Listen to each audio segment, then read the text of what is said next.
સ્વાગત છે મિત્રો તમારું આજના વિડીયોમાં।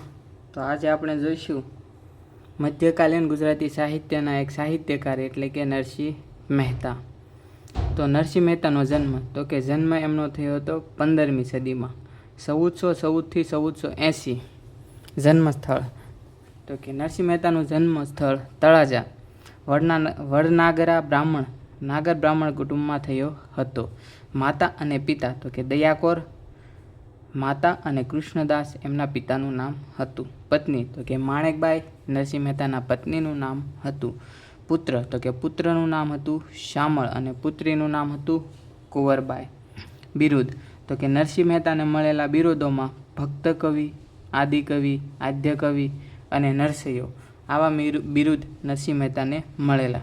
તેમની કૃતિઓ તો કે શામળ શાહનો વિવાહ, કુંવરબાઈનું મામેરું, હુંડી અને સુદામા ચરિત્ર, ગુજરાતીમાં પ્રથમ આખ્યાન એ કૃતિઓની રચના નરસિંહ મહેતા દ્વારા કરવામાં આવી હતી।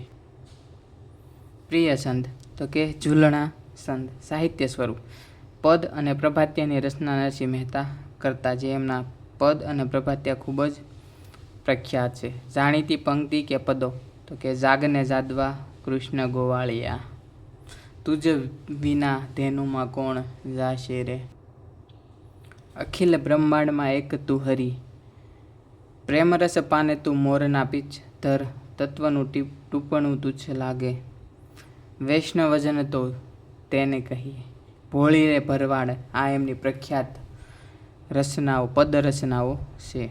ઉમાશંકર જોશીએ નરસિંહ મહેતાને આદિકવિ કહ્યા।